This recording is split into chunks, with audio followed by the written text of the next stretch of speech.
राजधानी भोपाल में एक और बड़े खुलासे का घोटाला हुआ। किसानों को प्लास्टिक मल्चिंग फिल्म के देने के नाम पर घोटाले की शिकायत से हड़कंप मच गया। किसानों को एक तरह की काली पन्नी देने के नाम पर 40 करोड़ की हेराफेरी की शिकायत दर्ज करवाई गई। वहीं उद्यानिकी विभाग के उप सचिव ने दिए जांच और दोषियों पर तत्काल कार्रवाई के आदेश।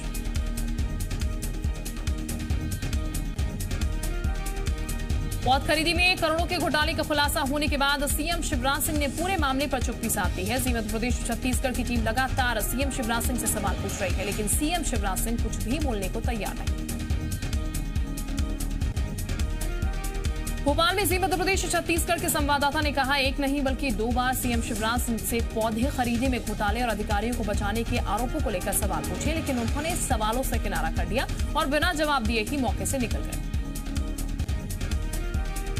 पौध खरीदी के घोटाले के सवाल पर जबलपुर में अधिकारी कैबिन छोड़कर भाग गए। मुख्यमंत्री शिवराज सिंह चौहान ने अपने पिछले कार्यकाल में नमामि देवी नर्मदे योजना का आगाज किया था।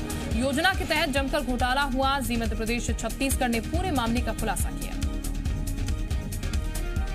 भोपाल में आज किसानों का सम्मान हमारा मान कार्यक्रम का आयोजन होगा, जिसमें सीएम शिवराज सिंह मुख्यमंत्री किसान कल्याण योजना के तहत करीब 77 लाख कृषक परिवारों को सहायता राशि का वितरण करेंगे। किसान सम्मान निधि पर कमलनाथ ने निशाना साधा। ट्वीट में लिखा है, कोरोना महामारी के इस संकट में किसानों को महज 10 रुपए प्रतिदिन देकर ये कैसा सम्मान और कल्याण किया जा रहा है। सीएम शिवराज सिंह के सांवेर दौरे से पहले पूर्व मंत्री जीतू पटवारी ने निशाना साधा। जीतू पटवारी ने सीएम शिवराज सिंह पर कमलनाथ सरकार की योजनाओं को हाईजैक करने का आरोप लगाया। खंडवा के ओमकारेश्वर में तब नंदू भैया मधानता से बीजेपी के संभावित प्रत्याशी के साथ पट्टा वितरण करने गए, लेकिन लिस्ट को देखकर कुछ महिलाएं बिफर गई और दोनों को घेरकर सवाल की बौछार कर दी। स्थानीय लोगों का कहना है कि वो सालों से यहाँ रह रहे हैं, लेकिन उन्हें पट्टा नहीं मिला, जबकि जो लोग कुछ समय पहले ही यहाँ आकर बसे उन सभी लोगों को पट्टा दिया जा रहा है। मामले में जब सांसद जी से सवाल किए गए तो उन्होंने जमीन के फॉरेस्ट विभाग की होने की बात कही। छत्तीसगढ़ में एनएचएम से जुड़े संविदा स्वास्थ्य कर्मियों के समर्थन में 3 बीजेपी सांसदों आ गए हैं। सांसदों ने स्वास्थ्य मंत्री डी.एस. सिंहदेव को पत्र लिखकर स्वास्थ्य कर्मियों की संविलियन की मांग को उचित बताया। सांसदों ने स्वास्थ्य कर्मियों के खिलाफ कार्रवाई को निरस्त करने की मांग की है। कांग्रेस का घोषणा पत्र याद दिलाया। रियल एस्टेट रेगुलेटरी अथॉरिटी के अध्यक्ष एंटोनी डिसा को हटाया गया है। एंटोनी डिसा रिटायरमेंट के बाद 5 साल के लिए बनाए गए थे। रेरा के चेयरमैन डिसा का कार्यकाल नवंबर 2021 में होना था पूरा। शिवराज सरकार ने उन्हें अचानक पद से हटा दिया।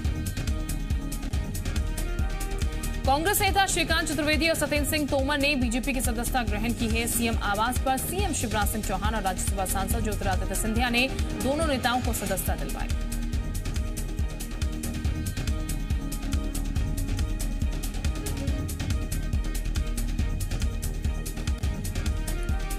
श्रीकांत चतुर्वेदी विंध्याचल के कांग्रेस के दिग्गज नेता थे। 2018 विधानसभा चुनाव में मेहर विधानसभा सीट से कांग्रेस की टिकट पर चुनाव लड़ा था। सत्येंद्र सिंह तोमर मुरैना में दिमनी सीट से कांग्रेस के प्रबल दावेदार थे।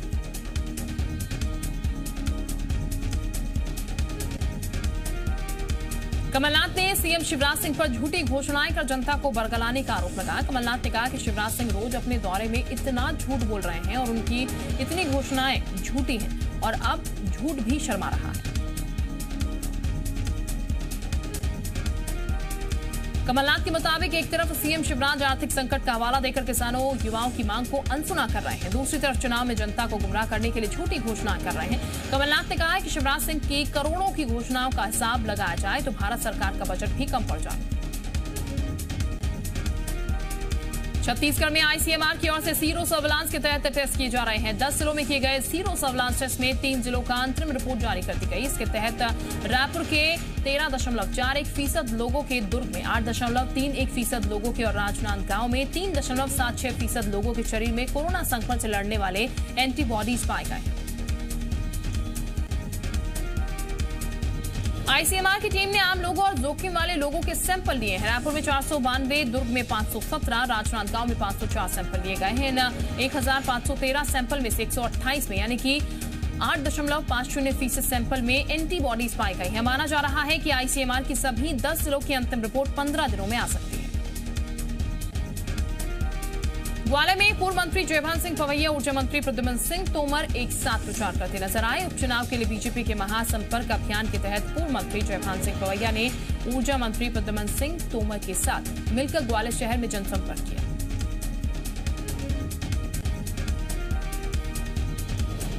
दो 2018 के विधानसभा चुनाव में पवैया को तोमर से ही शिकस्त का सामना करना पड़ा था, लेकिन इस बार तस्वीर अलग है। ग्वालियर शहर में जनसंपर्क के दौरान मीडिया से मुखातिब हुए पवैया ने उपचुनाव में बीजेपी की जीत का दावा किया। मध्य प्रदेश में विधानसभा उपचुनाव की बिसात पर कांग्रेस कर्ज माफी को लेकर घमासान छिड़ा हुआ है। कृषि मंत्री कमल पटेल ने राहुल गांधी और कमलनाथ पर केस दर्ज कराने की चेतावनी दी। कृषि मंत्री कमल पटेल ने प्रेस कॉन्फ्रेंस कर राहुल गांधी और कमलनाथ पर हमला बोला। कमल पटेल ने आरोप लगाया है कि राहुल गांधी और कमलनाथ ने किसानों से 2 लाख रुपए तक का कर्ज माफी का वादा किया था, लेकिन सत्ता में आने के बाद वादा खिलाफी की गई, जिससे किसान कर्ज माफी नहीं होने के चलते डिफॉल्टर हो गए। मध्य प्रदेश में कोरोना संक्रमण पर नियंत्रण करने की कोशिश जारी है। इसे देखते हुए अब ट्रूनेट सिस्टम से कोविड-19 मल्टीप्लेक्स जांच को ही पुख्ता माना जाएगा। वहीं होम आइसोलेशन में रह रहे मरीजों के लिए निजी खर्च पर डॉक्टरों से सलाह लेने के लिए मेडिकल एसोसिएशन ने नंबर जारी कर दिए, जो न केवल मरीजों को जरूरी सलाह देगा बल्कि उन्हें दवाओं का ब्यौरा भी भेजेगा।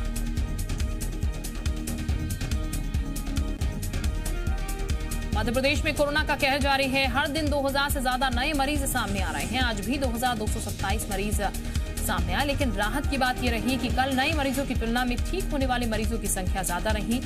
कल 2743 मरीजों को डिस्चार्ज किया गया। प्रदेश में कोरोना के एक्टिव केस 22,198 हो गए हैं। वहीं कुल केस 1,17,588 पर पहुंच गया है। इंदौर में सबसे ज्यादा 436 और भोपाल में 277 नए मरीज मिले हैं। प्रदेश में कल 30 लोगों की मौत हुई, जिसके बाद से कुल मौत का आंकड़ा 2152 तक पहुंच गया। देश में अब मिठाई बेचने वाले एक्सपायरी डेट बताएंगे। त्योहारों से पहले मिठाइयों को लेकर फूड रेगुलेटरी FSSAI के आदेश जारी हुए हैं, जिसके तहत अब मिठाइयों की एक्सपायरी डेट बताना अनिवार्य होगा। ये आदेश 1 अक्टूबर से लागू होगा। छतरपुर पुलिस को बड़ी कामयाबी मिली है। दिल्ली पुलिस के साथ मिलकर छतरपुर पुलिस ने एक रिटायर्ड शिक्षक को किडनैपर से छुड़ा है। मामले में एक आरोपी को गिरफ्तार भी किया गया। भागने के दौरान छत से गिरकर एक आरोपी की मौत हो गई है। मामले में 2 आरोपी अभी भी फरार हैं, जिनकी तलाश पुलिस कर रही है। बता दें, 21 तारीख को रिटायर्ड शिक्षक चंद्रभान द्विवेदी का अपहरण कर लिया गया था और 15 लाख रुपए की फिरौती की मांग की गई थी। जांजगीर चांपा में स्वास्थ्य व्यवस्था के पोल खोलने वाली तस्वीर आई सामने। बच्चे का शव परिजन चादर और पॉलिथीन में लपेटकर बाइक से ले गए। शव वाहन की व्यवस्था नहीं की गई। दरअसल बनारी गांव में एक बच्चे को सांप ने काट लिया, जिसके बाद परिजनों ने जिला अस्पताल में भर्ती करवाया, जहां इलाज के दौरान बच्चे की मौत हो गई। इसके बाद घंटों इंतजार के बावजूद शव बाहर नहीं किया गया। मामले में CMHO ने कहा है कि सारी व्यवस्थाओं के बावजूद ऐसा कैसे हुआ, इसकी जांच कराने की बात कही। बेमेतरा में मानवता को शर्मसार कर देने वाली घटना सामने आई है, जहां कोरोना से मरने वाले एक बुजुर्ग का अंतिम संस्कार कराने में प्रशासन को कड़ी मशक्कत करनी पड़ी।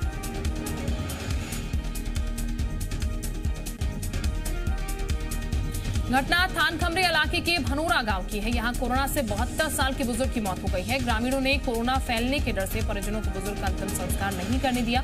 हालांकि बाद में नायब तहसीलदार और पुलिस की संयुक्त टीम ने गांव वापस जाकर मृतक की निजी कंपनी पर उसका अंतिम संस्कार कराया। गौरेला पेंड्र और मरवाही जिले में मानवता शर्मसार हुई है। गर्भवती महिला की तबीयत खराब होने के बाद परिजन सरकारी अस्पताल के चक्कर लगाते रहे, लेकिन इलाज नहीं मिला, जिसके बाद निजी अस्पताल में भर्ती कराया गया, जहां मृत बच्चे की डिलीवरी करवाई गई।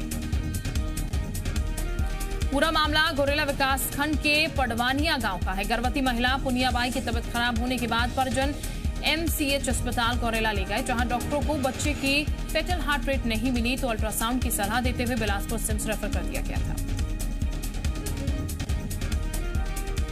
उज्जैन में शादी के नाम पर एक परिवार को ठग कर फरार हुई लुटेरी दुल्हन को पुलिस ने गिरफ्तार किया। 9 महीने बाद फरियादी ने ही आरोपी महिला को पहचान लिया और उसकी खबर पुलिस को दी, जिसके बाद पुलिस ने महामृत्युंजय गेट के पास बस को रुकवाया और उसमें से आरोपी महिला और उसके साथ एक युवक और युवती को हिरासत में लिया। पुलिस तीनों से पूछताछ कर रही है। उनके साथ पकड़ा गया युवक आरोपी महिला का पति है। ये तीनों उज्जैन जा रहे थे। आशंका है कि ये वहां ठगी के लिए एक और शादी करने जा रहे थे। बता दें, आरोपी महिला ने 9 महीने पहले फरियादी से शादी की थी। 1-2 दिन साथ रहने के बाद बहाना बनाकर वो भाग गई। इंदौर में नकली घी बनाने वालों के खिलाफ बड़ी कार्रवाई हुई है। खजराना इलाके में नकली घी बनाने वाले कारखाने पर खाद्य विभाग और क्राइम ब्रांच की टीम ने छापा मारा, जहां से करीब 500 मीटर नकली घी जब्त किया गया। मौके से पुलिस ने एक आरोपी को गिरफ्तार किया। नकली घी की पैकिंग कर उसके ऊपर ब्रांडेड कंपनियों का रैपर लगा दिया जाता था और ब्रांडेड कंपनियों के नाम पर मार्केट में नकली घी की सप्लाई की जाती थी। आरोपी अशरफ ने पुलिस को बताया है कि पिछले 2 साल से वो इस तरह का धंधा कर रहा था। इंदौर में बड़े सेक्स रैकेट का पर्दाफाश हुआ, जिसका तार देश ही नहीं विदेशों से भी जुड़ा हुआ है। विजयनगर थाना पुलिस ने 10 आरोपियों को गिरफ्तार किया, वहीं 13 युवतियों को छुड़ाया। पुलिस गिरफ्त में आई 10 युवतियों बांग्लादेश की रहने वाली हैं। बांग्लादेश से इन युवतियों को कैसे लाया गया, डीआईजी ने प्रेस कॉन्फ्रेंस कर पूरे मामले का खुलासा किया। राजनांद गांव में 3 दिनों में 2 युवतियों की हत्या के बाद पुलिस एक्शन में आ गई है। क्राइम कंट्रोल के लिए पुलिस ऑपरेशन क्लीन चला रही है, जिसके तहत 124 आरोपियों को गिरफ्तार किया गया। 2 दिनों तक शहर की निगरानी कर बदमाशों को पकड़ा गया। एसपी डी श्रवण ने बताया कि लगातार हो रही हत्याओं से लोगों में दहशत थी, इसीलिए ऑपरेशन क्लीन चलाया गया। उन्होंने कहा, अब ये अभियान चलता रहेगा। मुरैना में श्रमिकों का आरोप है कि उन्हें हजारों रुपए के बिजली बिल भेजे जा रहे हैं। आरोप ये भी कि श्रमिकों की कॉलोनी में 1 किलोवाट से कम का कनेक्शन होता है। इसके बावजूद विद्युत वितरण कंपनी ने वहां के कनेक्शन को 2 से 3 किलोवाट कर दिया और उन्हें मनमाने तरीके से बिल दिए जा रहे हैं।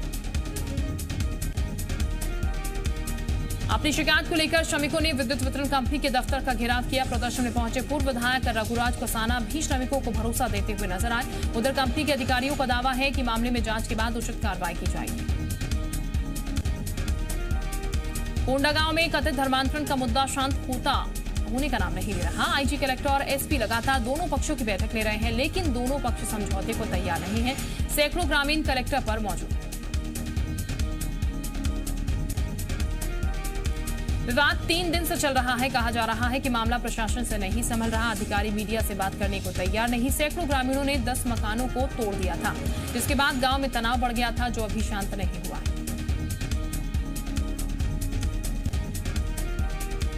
पन्ना जिले में मजदूरों का पलायन जारी है। लोग अपना घर परिवार छोड़कर रोजी रोटी की तलाश में बाहर जाने को मजबूर हैं। स्थानीय स्तर पर मजदूरों को रोजगार दिलवाने का दावा फेल हो गया है।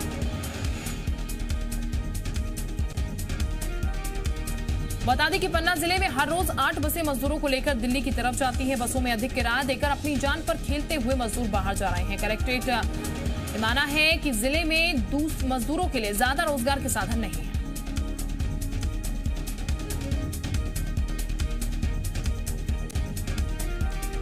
भिंड में एक्टिंग और वीडियो बनाने को लेकर अक्सर सुर्खियों में रहने वाले सब इंस्पेक्टर अनिल गुर्जर की मुश्किलें इस बार बढ़ सकती हैं। अपनी नई वीडियो में सरकारी गाड़ी के इस्तेमाल पर सब इंस्पेक्टर अनिल गुर्जर को नोटिस जारी किया गया। डीएसपी हेडक्वार्टर मोतीलाल कुशवाहा ने सब इंस्पेक्टर अनिल गुर्जर से 48 घंटे में जवाब मांगा है कि आखिर उन्होंने क्यों अपने निजी काम के लिए सरकारी गाड़ी का इस्तेमाल किया।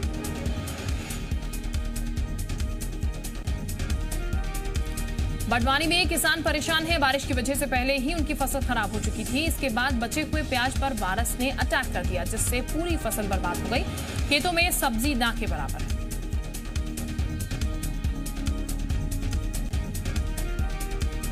कोरोना काल में किसानों के सामने बड़ा आर्थिक संकट खड़ा हो गया है। अब तो ये है कि आज तक इनकी फसलों का सर्वे भी नहीं किया गया। किसानों का आरोप ये कि प्रदेश के नेता चुनाव में व्यस्त हैं, उनकी समस्या की तरफ किसी का भी ध्यान नहीं है। प्रधानमंत्री नरेंद्र मोदी आज संयुक्त राष्ट्र महासभा के 75वें सत्र को संबोधित करेंगे। आज शाम करीब 6 बजे भाषण। यूएनजीए में पाकिस्तान के प्रधानमंत्री इमरान खान को भारत का जवाब, पाकिस्तान के कब्जे वाले कश्मीर को खाली करने को कहा गया। यूएनजीए के मंच से पाकिस्तान के पीएम इमरान खान का आरएसएस विरोध, भारत में मुसलमानों पर अत्याचार का झूठ फैलाया। एलएसी पर सिर से ऊपर पानी, चीन को भारत की सीधी चेतावनी। कहा, चीनी सैनिक अब सीमा में घुसे तो गोली चलाने से हिचकेंगे नहीं। ड्रग्स केस में आज एनसीबी के सामने दीपिका पादुकोण, श्रद्धा कपूर और सारा अली खान की पेशी। एनसीबी सूत्रों की माने तो करिश्मा ने कहा दीपिका एक व्हाट्सएप ग्रुप की एडमिन थी, ड्रग्स को लेकर ही होती थी ज्यादा बात। एनसीबी सूत्रों का दावा, ड्रग्स पेडलर बासित परिहार ने शोभिक का और शोभिक ने ड्रग्स के पीछे रिया का नाम लिया। सीबीआई के रवैये से सुशांत का परिवार नाखुश। सुशांत के पिता के वकील विकास सिंह ने एनसीबी जांच पर उठाए सवाल, कहा इससे सच सामने नहीं आएगा। रिया के बचाव में शिवसेना संजय राउत ने उठाए एनसीबी की जांच पर सवाल।